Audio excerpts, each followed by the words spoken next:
yameshatokea. Sasa haya ambayo tutayaongea hapa kabla hajaomba mwishoni ni mambo ambayo yatatokea, mambo 10 yatatokea kuanzia hapa. Nikimaliza kuongea tu yanaanza kutokea, maana yake anakuwa anasubiria maelekezo tu na ruhusa ya waliokuwa naomba. Mambo 10 mfululizo yatatokea. Kwa hiyo nimeandika hapa na utayaona waziwazi. Jambo la kwanza ambalo Mungu amerifunua kwenye maombi haya na amerisemea na amezungumza namna gani itakuwa ni picha ya mji wa Yeriko. Kwenye kitabu cha Yoshua kulikuwa na mji unaitwa mji wa Yeriko. Mji wa Yeriko ulikuwa ni mji wenye nguvu, wenye mfalme mwenye nguvu. Na walipokuwa wakitoka Misri, wana wa Israeli walipokaribia Yeriko, maandiko yanasema Yeriko ulikuwa umefungwa kwa sababu ya wana wa Israeli. Au kufungwa kwa sababu ni utaratibu wao. Inaonekana kuna mikazo aliongeza, kuna vitu alivyoongeza na sababu ilikuwepo. Yoshua sura ya 6 kuanzia mstari wa 1 iko kwenye screen yako. Basi Yeriko ulikuwa umefungwa kabisa. Sio kufungwa kidogo, unafungwa masaa 3 unafunguliwa, umefungwa kabisa. Sema kabisa. Na sababu ipo hapo. Kwa sababu ya nani?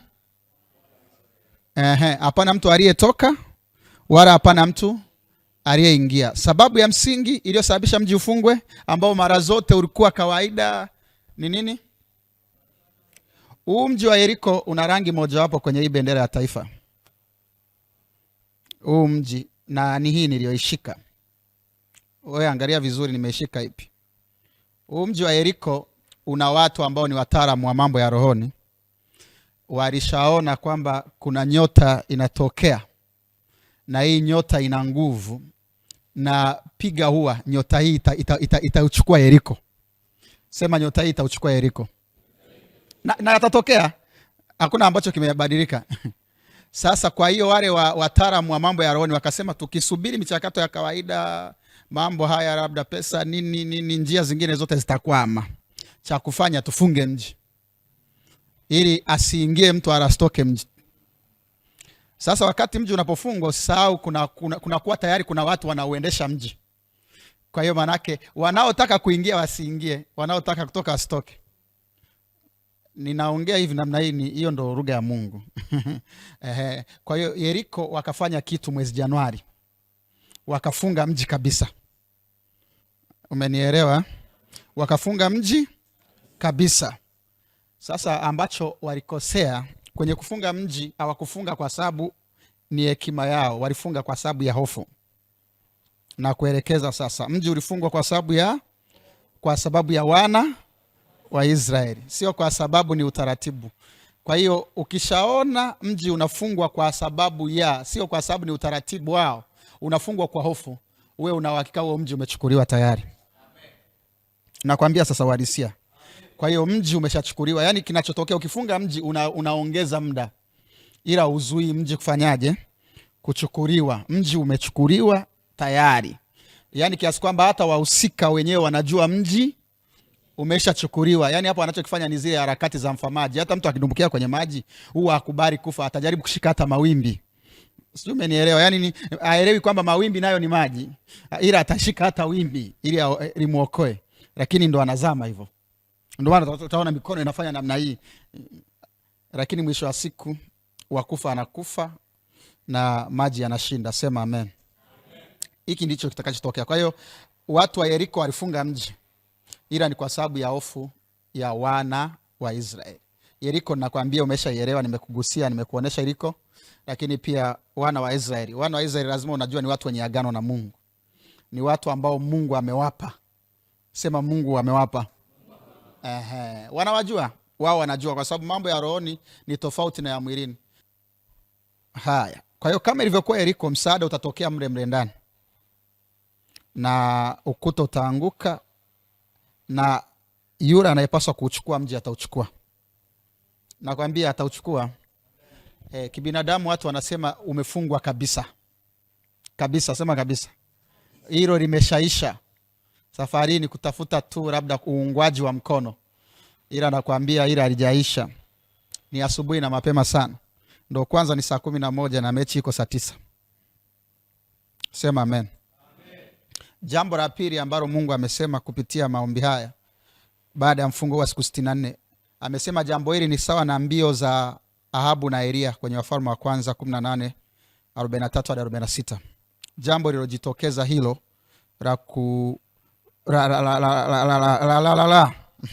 la hiyo rangi niliyokuwa nimeigusa muda ule. Hilo jambo lililotokea ni sawa na Ahabu na nani? Na Elia kwenye Wafalme wa kwanza 18 mstari wa 43 hadi 46. Ahabu alipewa taarifa ya ujio wa mvua na akaanza safari kabla ya Elia. Na kwanza tu safari alikuwa na vifaa na ubora wa safari kuliko Elia. Watu watashangaa Elia atakayempita Ahabu afanani. Narudia tena, watu watashangaa Elia atakayempita Ahabu kwa miundombinu na kwa kila kitu ambacho unakihitaji afanani. Kwa hiyo Ahabu ameanza mbio muda mrefu, ana vitu, ana kila kitu, resources ziko upande wake. Lakini mstari wa 46 ni final. Kuna mkono wa Mungu ambao alikuwa anaukusanya huyu mtu ambaye hana vifaa ila ana mkono wa Mungu. Na ikija kufika mwezi wa 7, nimesemaje? Rudia tena kwa sauti. Hii haina unabii. Mwezi wa ngapi? Mtamuona Elia akimpita Ahabu. Ndio. Na atachukua nafasi ya Ahabu kuongoza watu kuingia Yezreeli. Jambo la tatu.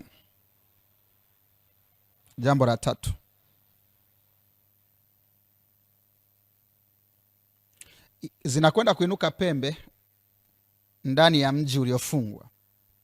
Zinakwenda kuinuka nini? Pembe ndani ya mji uliofungwa, zitakazoanza kubomoa mji,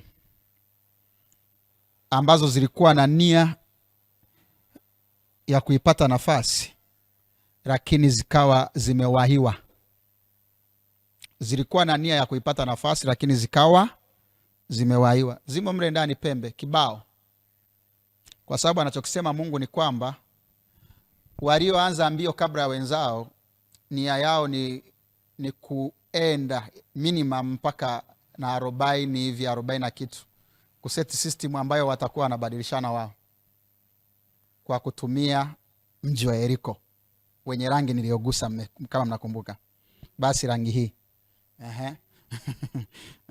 Kwa hiyo watu wamesha seti, anatoka huyu, anafuata huyu, anatoka huyu, huenda mpaka 2050. Na kuna watu mle ndani wana pembe. Na watu wenye pembe wana malengo ya imani ya kiti. Watu wana ndoto zao. Watu wana ndoto. Nimewahi kusikia mwanadamu mmoja anasema yeye ana ndoto. Alikuwa tangu chini, elimu ya chini, ana ndoto arau sahi yake iwe kwenye kitu fulani. Mtu mmoja alisema alikuwa na ndoto kabisa. Sasa kama ambavyo mtu anaweza akawa na ndoto ya namna hiyo, kuna watu wana ndoto. Na bahati mbaya wamefungiwa mjini. Wamefungiwa ndani ya mji. Sio kwamba walitolewa kwanza afu mji wako ndani ya mji. Kwa hiyo kinachotokea ni kwamba hawezi kufanya fujo mapema, kwa sababu fujo za mapema zitawaharibia. Wanasubiria siku kama 60 hivi. Sitaongea zaidi ya hiyo namba. Siku kama 60 hivi kuelekea mwisho wa maamuzi. Halafu utaanza kuona pembe zinabomoa ukuta wa Yeriko. Ziko pembe zaidi ya 3 mle ndani. Zitajitokeza muda ukifika. Jambo la ngapi tunakwenda?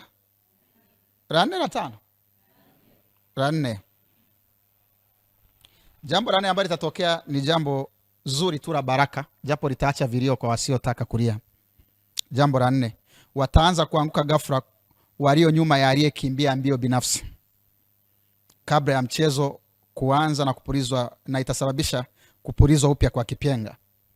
Wataanza kufa watu walio nyuma ya aliyeanza mbio binafsi, na itapelekea, kwa sababu watakuwa ni watu tegemeo waliokuwa na muimpawa, itapelekea mchezo uanze upya. Sitaongea sana. yakitokea ndo nitaelezea. Si unaelewa sasa? Ni kwamba hii ilikuwa na maana hii. Unabii hauna maneno mengi. Unabii una lugha chache. Mene tekeli na peresi. Atakayeelewa elewa, asiyeelewa atajua mwenyewe. Unabii hauna maneno. Unabii una maneno kama haya: ajisifuye avahaye, avuaye asijisifu kama avahaye. Basi ndo unabii. Namba ngapi tunakwenda?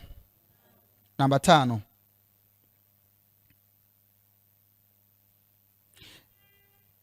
Watu wa Babeli watajaribu kufanya upuuzi wa kukatiza uhai wa mtu tishio kwenye upande wa pili wa upinzani.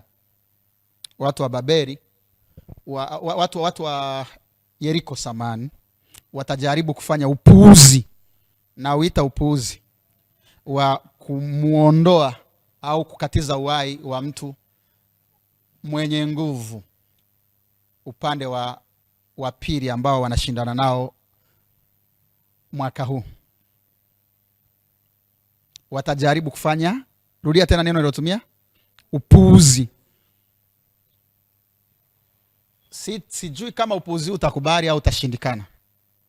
Usipofanikiwa, bado kutofanikiwa kwake kutapelekea jambo la Mungu lizaliwe. Lakini pili, hata ukifanikiwa pia utaharibu zaidi, utasababisha washindwe kwa urahisi. Kwa hiyo sasa sijui wafanye kipi katika hayo. Waufanya, wasiufanye, yote yatakuwa yale yale. Sasa sijui wafanye kipi. Narudia tena. Upuuzi.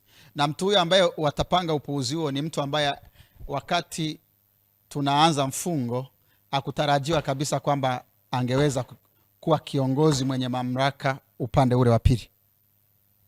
Ila sasa tayari yupo na ana misimamo yake mizito isiyosikiliza ili wala lile. Akiliendea jambo apewi hera, apewi chochote, asikilizi lolote.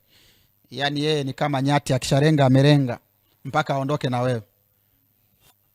Sasa kuna upuuzi wa watu wachache watajaribu kuleta mashauri ya kukatiza uhai wake. Hilo jambo likitokea litakuwa faida kinyume chao. Lisipotokea pia bado nguvu yake itakuwa sababu ya Yeriko kuanguka. Sitaongea zaidi. Sasa huo upuuzi tuendelee kuangalia kama utatokea au utatokea. Vyote viwili, kutokea na kutotokea, kutakuwa na maana. Na maana ni moja tu, Yeriko itaanguka. Jambo la ngapi? Huu ni mwaka wa ajabu ambao pesa, yani rushwa, ongo, zitapoteza maana kabisa. 2025 ni mwaka wa ajabu ambao rushwa, ongo, pesa, kununua watu, kufanya nini, havitafanya kazi kabisa. Ni mwaka wa ajabu. Mtu anakula hela yako na anakutosa. Mtu anakula hela yako na anakugeuka. Na Mungu akanikumbusha kitu kimoja kilitokea kwenye uchaguzi wa ndani wa CCM mwaka 2025. Watu walikuwa wameshiba, wamewezeshwa ili waweze kumuinua Lowassa. Na wakawa na wimbo ndani ya kikao. Tuna imani na Lowassa, tuna imani na Lowassa. Kuna wenye mapenzi ya kawaida na kuna waliokula pesa. Lakini jambo lilipogeuka hakuna aliyeendelea kuimba huo wimbo. Mwaka huu itakuwa hivi hivi. Ashangaa tena. Ule wimbo tena watu wataacha kuimba. Hakuna kinachowezekana. Yaani ni kama, unajua, yani ni kama vile Mungu anaseti kila kitu, alafu mambo yakitokea uwezo ukapingana na mkono wa Mungu, unakwenda na upepo wa Mungu. Kwa maana yake mioyo ya watu imekamatwa na Mungu 100%. Hakuna uganga, hakuna uchawi, hakuna kitu cha kugeuza moyo wa mwanadamu. Jambo la ngapi tunakwenda? La 7. Kuongezeka nguvu kwa upinzani na kuinua shinikizo la ndani na litakalopelekea shinikizo la ndani la watu wa Yeriko kuhitaji mtu mwenye nguvu wa kuukabili upinzani. Kuongezeka nguvu kwa upinzani na kuinua shinikizo la ndani ya mji wa Yeriko kuhitaji mtu mwenye nguvu wa kuukabili upinzani. Hiyo hara sitaongea sana, tayari imekaa sawa. Upinzani utapata nguvu isiyokuwa ya kawaida ndani ya hizi siku 90 yani mwezi wa 3, wa 4 hadi wa 5, upinzani utagain influence kwenye taifa hili, na watu wataanza kusema sasa tukikaa hivi tunapigwa bao, hali ikienda hivi itakuwaje? Muda huu unaweza usione, kuna watu wanasema hao wanaongea tu, hakuna kitakachotokea. Uwezo ukawashawishi wananchi, inategemea wananchi wanashawishiwa Mungu akiwa amepita au hajapita. Bahati mbaya akiwa amepita Mungu, hadi mawe yanaongea. Yesu alisema mkiwazuia hawa wasipige kelele, Mungu atainua nini? Kuna msimu unaitwa msimu wa mawe kupiga kelele, ndo huu 2025 ni msimu wa mawe. Watu waoga watakuwa majasiri, itakuwa ni ajabu sana. Watu ambao utarajii kabisa wangejihusisha na vitu fulani, utashangaa mtu anakuambia itafika mahali kifo kitakuwa kiogopwi. Yani mtu anasema kufa, bwana atangia hapo utakufa bwana. Yani unashangaa watu kifo kinapoteza maana, hofu inapoteza maana, watu wanaamini kwenye wanachokiamini na wanakipigania. Sasa ikianza kutokea hali kama hii, nimekwambia ndani ya siku 90, wa 3, wa 4 na wa 5, upinzani utapata nguvu sana na itawalazimu watu waangalie uhalisia. Jamani, mambo yakienda hivi, mbona mambo si mambo? Kwa hiyo itachochea pia kufunguliwa kwa mji wa Yeriko. Jambo la 8 ni ishara ya kinabii iliyotokea Marekani kwa kushindwa kwa Democrats na kushinda kwa Republican. Alama ya kinabii, msimu mpya, kwa kushindwa kwa Democrats na kushinda kwa Republican.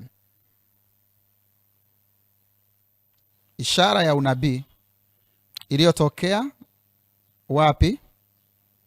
Marekani, ya kushindwa kwa Democrats na kushinda kwa watu gani? Republican. Yani kwa lugha nyepesi, kushindwa kwa Kamala Harris na kushinda kwa Donald Trump.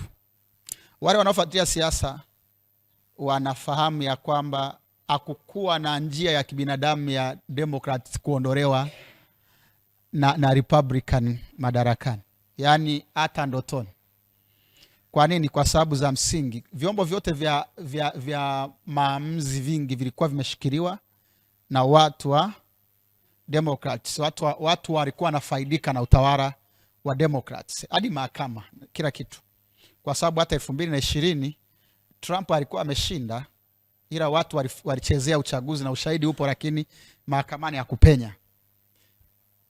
Na baada ya hapo, manake hiyo miaka mingine walitumia kujijenga ili wasije wakaondoka kabisa.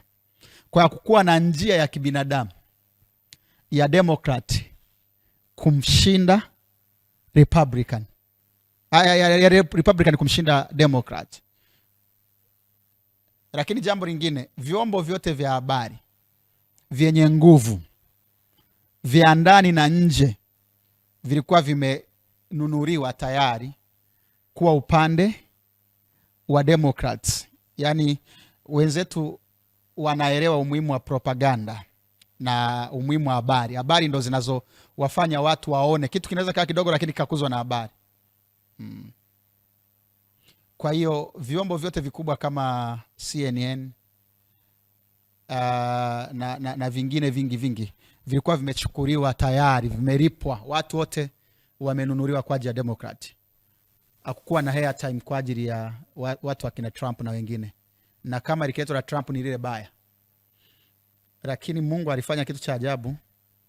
Ni mwaka ambao Republican wameshinda hadi majimbo ambayo ni ya upinzani kabisa. Eneo ambalo linajulikana ili huwa ni Democrat, wameshinda hadi huko. Kuna majimbo yanaitwa swing states. Ni majimbo ambayo huwa hayaeleweki. Anayejinadi vizuri ndo anayepata.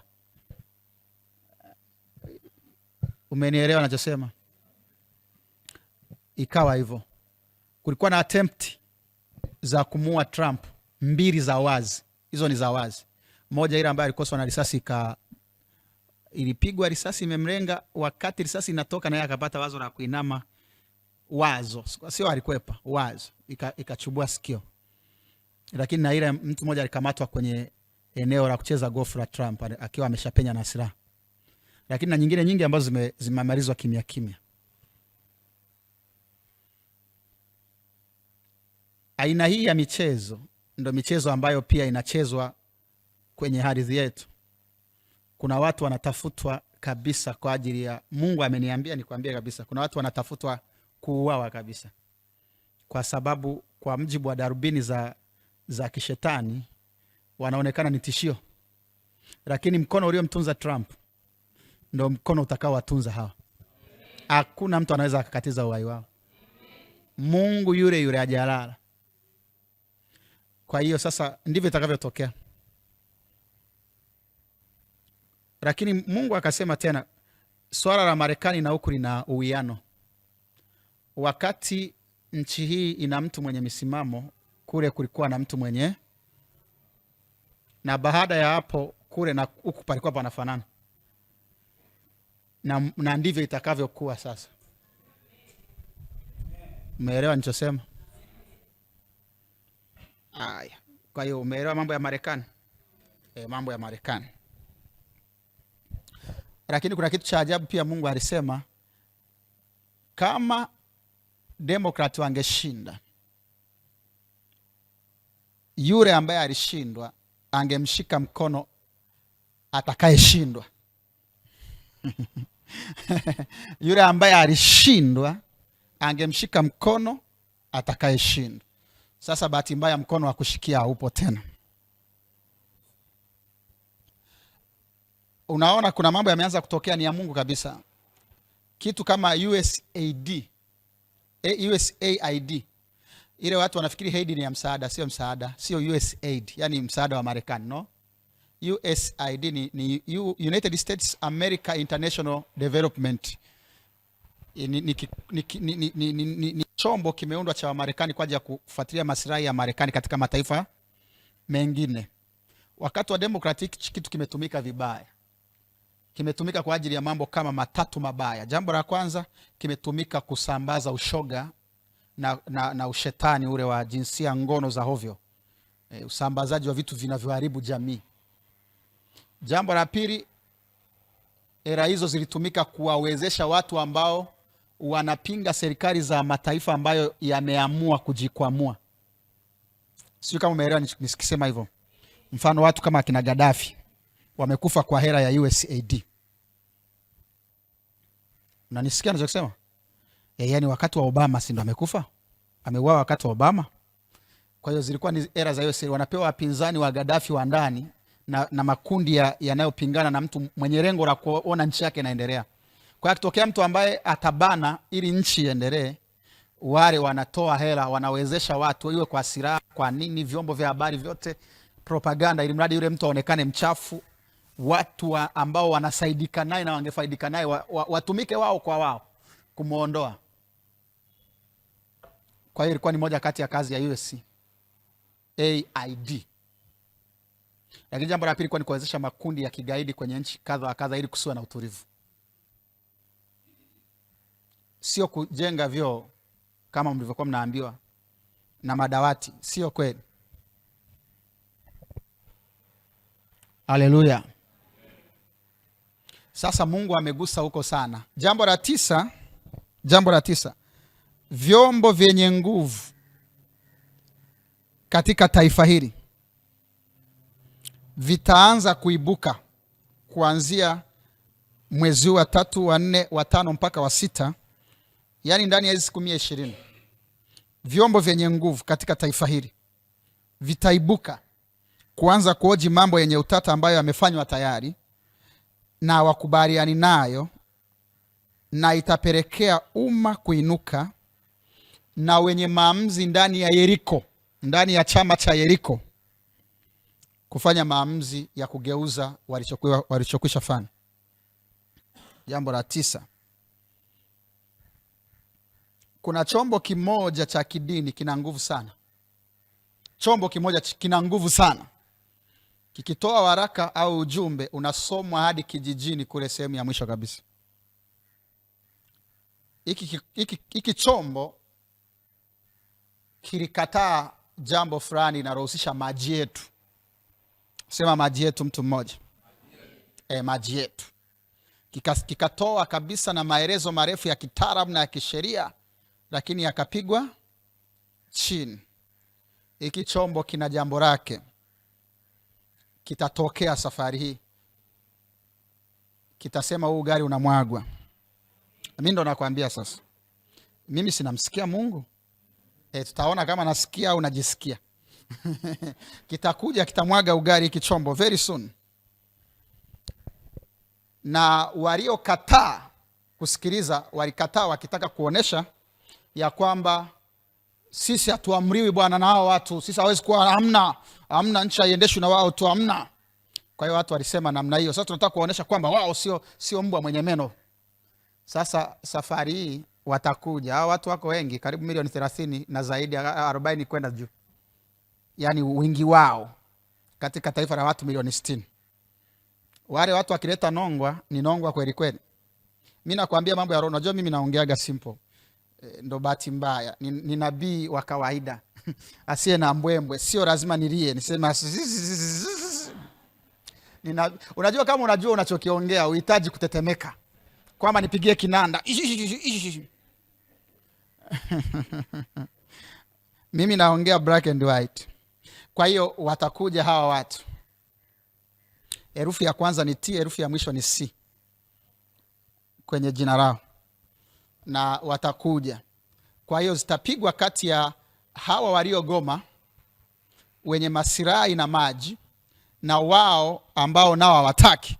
Kwa hiyo zikipigwa, hakutakuwa na mgombea wa upande wa waliokuwa na masirai na hawa. Kwa hiyo watahitajika mgombea neutral, na hapo ndipo Bwana atakapotokea na mtu asiyekuwa upande wao. Siongezi zaidi kwa sababu kwa mjibu wa taratibu zilizozoeleka huwa wanaongoza nchi. Kagua imani zao. Ni makundi mawili tu. Mwaka huu inageuka. Kwa sababu zitakuwepo vita za panzi pale. Alafu kunguru atakula panzi waliokufa. Uwezo kazuia muda wa Mungu. Kwa hiyo subiria, utaona. Yataletwa mambo, mamikataba mabovu yote yaliyokuwa sirini yataanza kubumburuka very soon. Haya ni Mungu ameyasema na lazima yatokee. Yaani unajua Mungu hawezi kusema kitu. Mungu si mtu aseme uongo, na Mungu ni kulia na kushoto. Kwanza kulia na kushoto ni kama vinafanana. Amna. Mungu na uongo ni kama giza na nuru. Hakuna ushirika kabisa. Kwa hiyo yatatokea. Jambo la 10. Stari yote 9 umeyapata? Jambo la 10 ni hili hapa. Ni mapenzi ya Mungu kwa taifa hili kuwa lango la uamsho wa namna zote kuanzia majira haya 2025, na hakuna wa kuzuia hilo, maana ni ajenda ya mbingu. Hii ndo baba lao. Ni mapenzi ya Mungu kwa taifa hili kuwa lango la uamsho usiokuwa wa kawaida wa namna zote kuanzia 2025, na hakuna wa kuzuia hilo, maana ni ajenda ya mbingu. Sasa huu uamsho unaotokea hautokei kanisani peke yake viwete kutembea. Utatokea Ikulu, utatokea bungeni, utatokea mahakamani. Kama unanisikia, utatoka kila mahali, kwenye biashara, kwenye siasa, kwenye sera za nchi na za kimataifa. Uamsho wa ajabu unatokea huku. Kuna upepo utavuma kutoka mashariki muda sio mrefu. Na sasa kwa sababu ya huo upepo, Mungu atachukua yeyote ambaye anafahamu huo ukweli, atamfanya kuwa kiongozi wa huo upepo. Kwa sababu tulipofika, mambo ya nchi hii hayatakuwa kwa ajili tu ya wananchi wale vizuri. Itakuwa ni kwa ajili ya ajenda ya mwisho ya Mungu. Ajenda ya mwisho ya Mungu. Tuko mwisho. Kama utaki kuamini, subiri uone. Tuko mwisho. Yaani siku za mwisho mnazokuwa mnaziimba ndo mnaziishi nyinyi. Kuna watu wako kwenye hatari ya kufa bila kuoa hapa au kuolewa. Mko kwenye hatari ya Yesu kurudi au hujaolewa wala kuoa. Na sasa kuna mikakati mingi ambayo imeshatengenezwa na watu kwenye mataifa yaliyoendelea ya kumtengenezea mlango mpinga Kristo. Wale watu wanaosoma Biblia kama gazeti watakwambia kutakuwa na chapa yenye hesabu ya kibinadamu 666. Ndugu yangu, hakuna chapa. Chapa itakayo kuwepo ni digital technology. Yani unaingiziwa kitu, ndo kadi zote ziko. Ukiweka tu mkono hapa tunajua ulizaliwa wapi, una miaka mingapi, kila kitu kinasoma kwenye screen. Hiki kitu kinataka kupitishwa, kudigitalize wanadamu. Mwanzoni itaonekana ni mfumo wa kawaida, ni maendeleo lakini zikienda awamu 2 hadi 3 itakuwa mandatory. Asiyekuwa nayo ataambiwa anatishia usalama wa wenzake na amani ya dunia, ukikataa kuwa na kale ka kitu. Kwa hiyo hautaruhusiwa kuuza wala kununua. Sijui utaishi wapi. Baadaye itaonekana hii space ya watu ambao wamegoma ni watu hatari kwa dunia iliyoendelea. Maana hata wakikutendea jambo lote hatuwezi kuwa track. Kwa watu wote mnapaswa kuwa mnatrackiwa. Sijui nani anayewa track naye sijui anatrackiwa. Ndio utakapojua kwamba mchezo ni wa kishetani. Nani anawatrack wao wanao track? Sio, umenielewa? Kwa tunakwenda huko na hiyo dunia inakuja kwa kasi na iko karibu sana. Nchi kama Sweden tayari wameshaanza kufanya majaribio. Japan kidogo. Nchi kadhaa unaweza ukatafuta nchi ambazo the countries that have already started to use microchips. Zipo. Uholanzi, ila sio wote, ila kuna watu wameshafanyiwa majaribio kama 6-10. Ni sample, wanaona wataishije baada ya mwaka, watakuwa na hali gani baada ya miaka 2. Wakiona wanaendelea sema sasa kumbe iko sawa tu. Ikija kuletwa huku unajua watu wenye rangi nyeusi kila kitu cha mweupe ni sahihi. Watasema ninyi mnakataa kama nani? Mbona watu wote wako hivyo? Mbona mnaleta mmezidiwa sana na dini? Dini imewaingia mno mpaka mnakataa maendeleo. Kwa hiyo sasa ili haya yazuiwe na yacheleweshwe na uamsho ule mwingine wa wokovu wa roho za watu ufanyike, Mungu atahitaji watu kwenye nafasi za maamuzi. Kwa hiyo na huo muda sio mbali, ni mwaka huu. Kwa hiyo ili jambo yeyote atakayejaribu kurukaruka, kukwepa, kila kujaribu kujinasua ndo kuharibu zaidi. Kila kujaribu kuepuka hii ajali, hii ni ajali iliyotengenezwa mbinguni. Ni ajali ambayo bahati mbaya, kila kutegua ndo kutega. Kila kukimbia ndo kuingia kwenye mdomo wa mamba. Sasa dawa ilikuwa ni rahisi, ungekuwa mtu anajua unaacha. Lakini sasa haiwezekani, ndipo Bwana akaufanya moyo wa Farao kuwa mgumu ili afe. Unanisikia rafiki? Kama unakumbuka kuna point nimesema kama sio ya 4 ni ya 3 au ya 5, nimezungumza kuhusu wote walioko nyuma ya kukimbia mbio za haraka. Kama umeikumbuka.